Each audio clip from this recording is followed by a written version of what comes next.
दाइमा,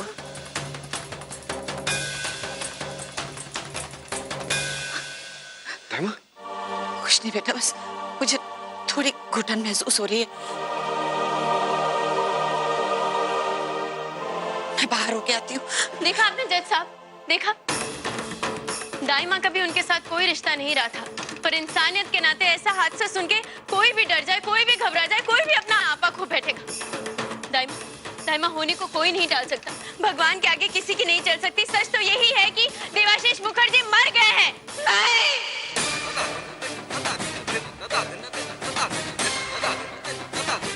ऐसा नहीं हो सकता। चुप कर! चुप कर! कैसे कह दिया तूने कि वो मर जाए? खबरदार, जो तूने देव के बारे में कुछ भी कहा तो मुझसे बुरा कोई नहीं होगा। मर नहीं सकता वो। कैसे कह दिया तूने? नहीं मर सकता देव। दाइमा। राजदेव मेरा बेटा है, वो कैसे मर सकता है? राजू मेरा सगा बेटा है।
मुझे माफ कर देना विमल।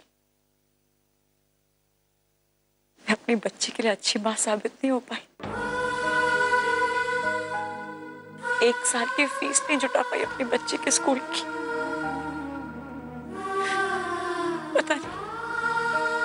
पता नहीं और कितने अभाव देखना लिखा है अस्मी की किस्मत में। एक भी नहीं।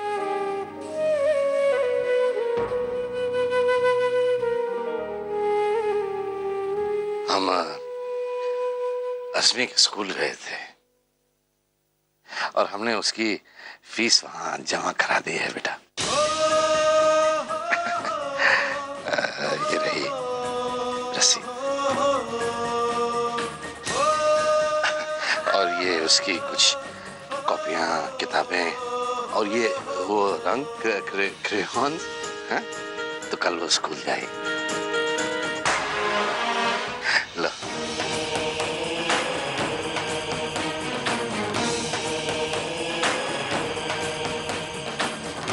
इसकी क्या जरूरत थी?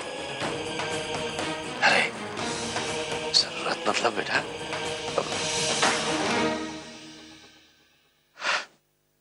विमल नहीं है लेकिन अस्मी का परिवार तो है, हम तो हैं। आपका बहुत बहुत शुक्रिया ठाकुर साहब। ना जरूरत ही नहीं है। बेटियां अपने पिता का शुक्रिया अदा करती हैं क्या?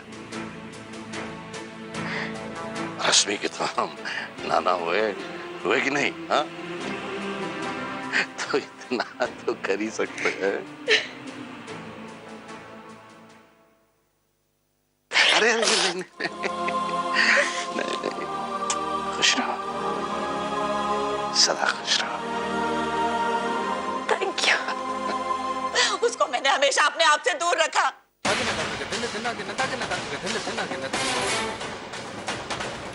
छुप के मिलने जाती थी उससे ताकि तुझे ना पता चले कि मेरा इस दुनिया में और कोई है।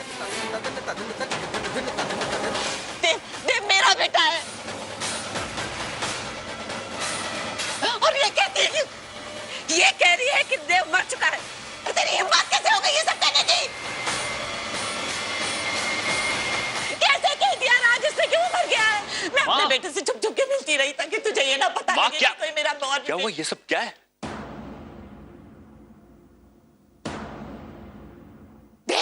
देव, देव बेटा, देव कैसा है तू? देव तुझे कुछ हुआ तो नहीं ना? देव माँ मुझे कुछ नहीं हुआ, मैं बिल्कुल ठीक हूँ।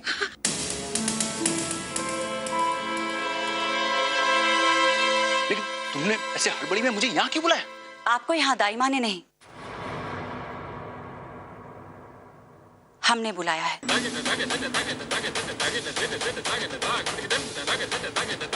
देवाशीष मुखर्जी उर्फ देव मोहन शेखावत।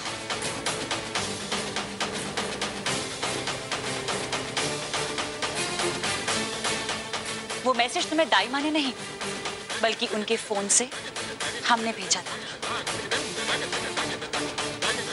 लता सिंघानिया बिल्कुल ठीक कह रही है। हमें ये सब करना पड़ा ताकि हम आपके मुंह से सच उगलवा सकें।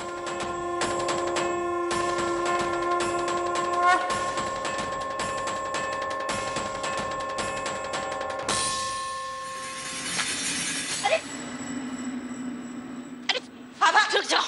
देवराज सेवमान पावन पंकज ज्ञालयत सूत्रमिन्दु शेखरं कृपाकरं नारदादि योगी वृंदवन्दितं दिगंबरं काशिका पुरादिनाथ कालभैरवं भजे। यहाँ मैं घर घर खेली,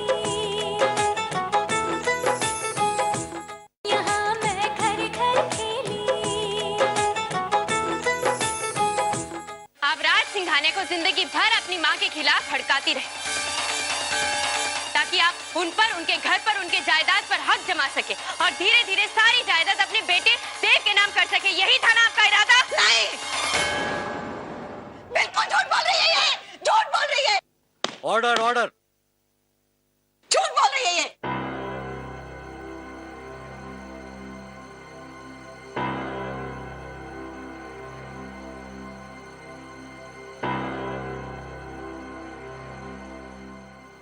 ये केस बिल्कुल साफ है योर ऑनर। जिस औरत ने इतने सालों तक झूठ का चक्रव्यूह रचा, जब उसी औरत ने ये देखा कि हमारी क्लाइंट लता सिंघानिया उनका खेल बिगाड़ सकती है, तो उन्होंने उन्हें जलाने की कोशिश की, उन्हें मारने की कोशिश की।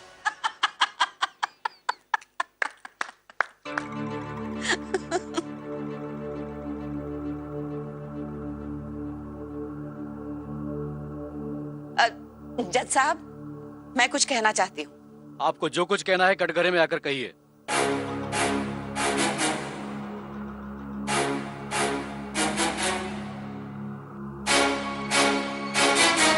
तुमने क्या सोचा था? खेल खेलना सिर्फ तुम ही जानती हो, चालें चलना सिर्फ तुम्हें ही आता है। मुझे पहले से ही पता था जज साहब कि ये दोनों बहनें मिलकर मेरे साथ कोई खेल खेल रही हैं। मैं तो सिर्फ उस खेल का हिस्सा बनी।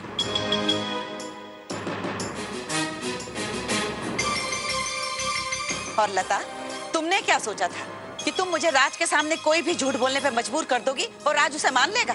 बिल्कुल नहीं मानेगा। राज बेटा, राजदेव के साथ मेरा कोई रिश्ता नहीं है।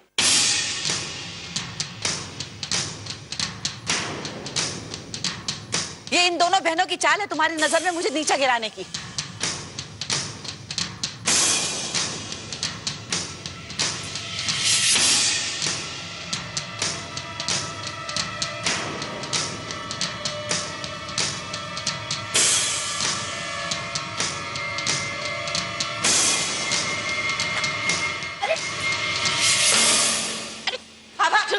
देवराज सेवमान पावन पंकज ज्ञालयत सूत्रमिन्दु शेखरं कृपाकरं नारदादि योगी वृंदवन्दितं दिगंबरं काशिका पुरादिनाथ कालभैरवं भजे। भानुकोटि भास्वरं भवामि नारगंबरं नीलकण्ठ विद्युतारुदायकं त्रिलोचनम्।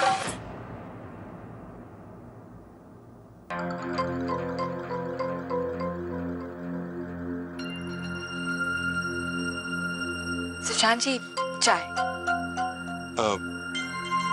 शुक्रिया प्रियंका जी, लेकिन मन नहीं है, नहीं चाहिए। सब ठीक तो है ना? जी बस वो मन भारी सा हो रहा था, सोचा जरा निशांत के साथ समय बिता लूं। एक यही तो है जिसके साथ समय बिताने से मन हल्का हो जाता है। सब कुछ भूल जाता हूँ। सुशांत जी, कोई प्रॉब्लम है क्या? नहीं नहीं, कोई प्रॉब्लम नहीं है। बताइए ना प्लीज। अब आप जिद कर रही हैं तो देखिए, ये बताकर मैं आपको परेशान तो नहीं करना चाह रहा था, लेकिन आज नहीं तो कल बताना तो पड़ता ही। दरअसल प्रियंका जी, पिछले कई दिनों से मैं अपने काम पर सही तरह से ध्यान नहीं दे पाया। तो इस वजह से मेरी नौकरी चली गई है। वो कंपनी की तरफ से जो घर मिला था वो भी खाली करना पड़ेगा। अब किराए पे नया मकान ढूंढना पड़ेगा। समझ में नहीं आ रहा है ये सब कैसे हो पाएगा बिना पैसों के। सुशांत जी, एक मिनट, मैं अभी आई।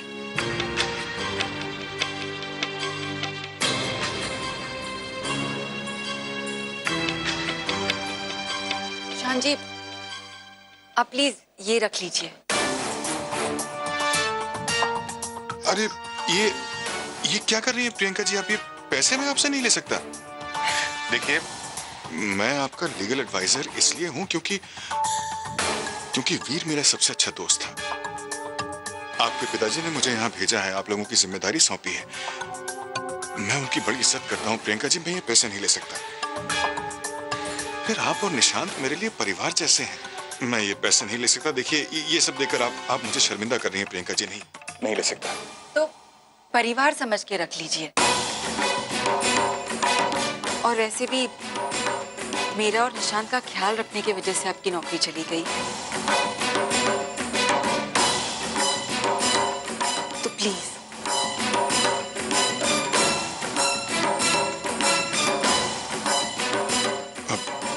आप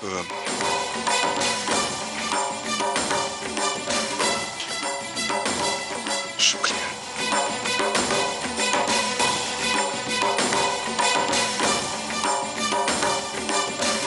गोली मत चलाना आभा, गोली मत चलाना। तुम्हें जो भी चाहिए मैं दूंगी। रुपया, पैसा, हीरे जवाहरात। देवाशीष मुखर्जी, आपकी वजह से हमारी बहन की जिंदगी बर्बाद हो गई। आपकी वजह से आज तक हमारी बहन खुश नहीं रह पाई।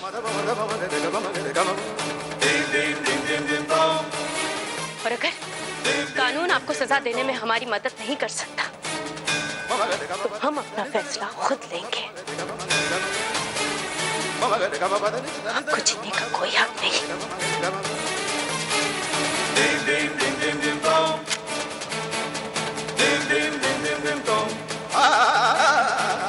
आपको जीने का कोई हक नहीं, आपको मरना होगा। आभा, आभा ये क्या कर रही हो? नहीं दीदी, आज आपकी जो हालत है वो सिर्फ और सिर्फ इस इंसान की वजह से है। आपको मरना होगा, आपको मरना होगा देवाशीष मुखर्जी। वो देवाशीष मुखर्जी नहीं है, देवमोहन शेखावत नाम है उसका।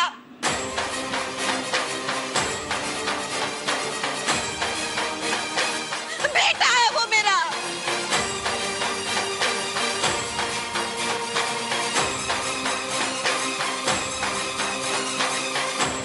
मैं जिंदगी भर राज की आंखों में धूल झोंकती रही, लेकिन मैंने जो कुछ भी किया वो अपने बेटे के लिए किया है, और मैंने वही किया जो हर माँ अपने बच्चे के लिए करती है। इसमें मैंने कुछ भी गलत नहीं किया। और जब आपको पता चला कि आपका सच आपकी बहू सबके सामने लाने वाली है, तो पूजा के दिन आपने उसे जलाने की कोशिश की, मारने की कोशिश की। यही सच है। हाँ, मैंने लता को जला के मारने की कोशिश की। मैंने उसके घड़े में गैसोलीन भर दी थी, क्योंकि मैं नहीं चाहती थी कि राज के खानदान में कोई वारिस आए। राज को मैंने बचपन से पाला है, और राज की जिंदगी में मेरे सिवा और कोई नहीं हो सकता। मैंने चाहा कि लता की कत्ल के इल्जाम में अरुणा को जेल हो जाए।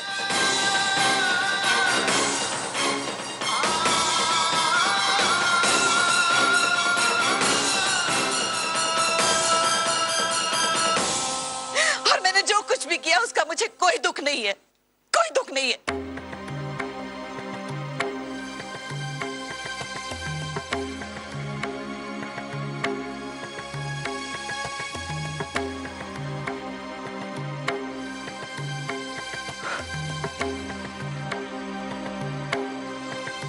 सॉरी।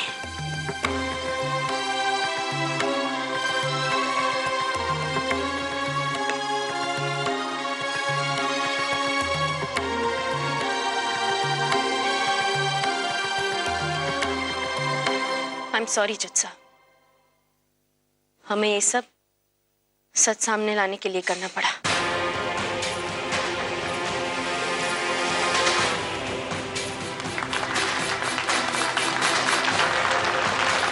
Order order. अब फैसला आपके हाथों में है।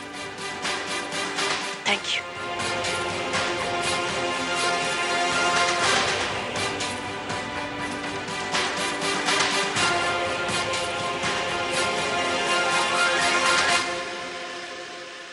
ये अदालत मिसेस लाची शेखावत को इंडियन पीनल कोड सेक्शन 307 के तहत 7 साल कैद की सजा सुनाती है। यहाँ मैं घर घर खेली, यहाँ मैं घर घर खेली। अरे कनिका, क्या कहा डॉक्टर ने? सब ठीक है? कुछ भी ठीक नहीं है भाभी। क्यों, क्या हुआ? भाभी मैं अब तक चुप बैठी हुई थी,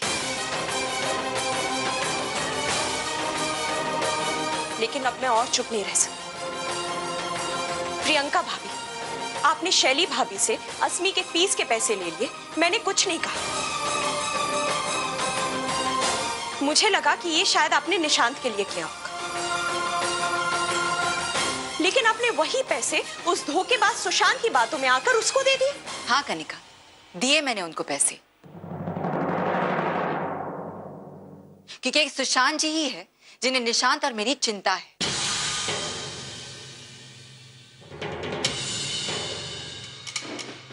एक वही है जिन्होंने मुश्किल समय में मेरा साथ दिया है, और आज अगर उन्हें पैसों की जरूरत पड़ी और मैंने उन्हें पैसे दे दिए तो कौन सी बड़ी बात हो गई? भाभी, अस्मी की फीस और निशांत के फ्यूचर से ज्यादा उन्हें अपनी शॉपिंग और लॉटरी का टिकट खरीदना ज्यादा जरूरी है, ये मुझे नहीं पता था। जब मैं डॉक्टर के यहाँ से आ रही थी तब मैंने उसे वही पैसे अपनी शॉपिंग पर और लॉटरी के टिकटों पर उड़ाते हुए देखा। बस कनिका, तुम उन पे इल्जाम लगाती जा रही हो। उन्होंने वो पैसे मुझसे मजबूरी में लिए हैं, क्योंकि मेरा और निशान का ख्याल रखते रखते उनकी नौकरी चली गई। भाभी, मैंने उन्हें खुद अपनी आंखों से देखा है। आप मेरी बात का विश्वास क्यों नहीं कर रही? वो इसलिए क्योंकि मुझे तुमसे ज्यादा सुशांत जी पर भरोसा है। नहीं प्रियंका जी,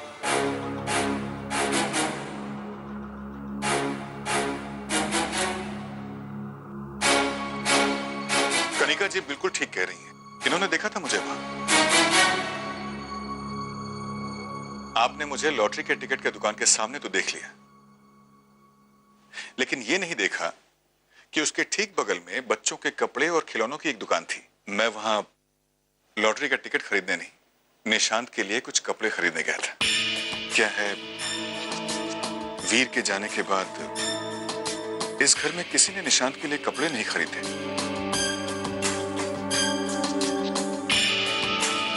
जबकि ये तो सभी समझते हैं कि इस उम्र में बच्चे बहुत जल्दी बढ़ते हैं और इसलिए उनके कपड़े जल्दी छोटे भी पड़ने लगते हैं। आपको शायद यकीन नहीं आया ना?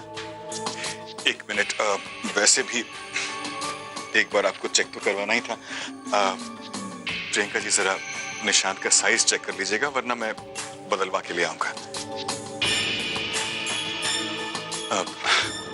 आप लोगों को तो रंगों की ज्यादा समझ है, जरा देखिए ना। सुन लिया तुमने, या और कुछ सुनना बाकी रह गया है?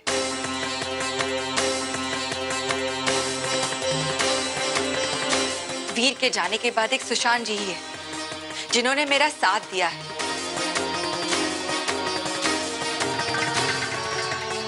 ना कि ये परिवार जो अपनेपन का सिर्फ ढोल पीटता रहता है।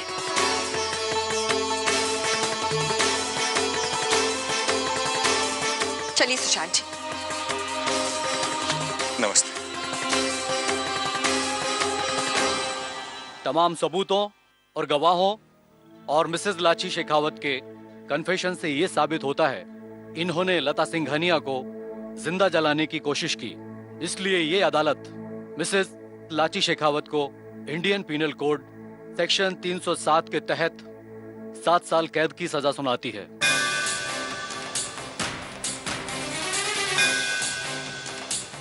और मिसेस अरुणा सिंघानिया को बाइज्जत बरी करती है।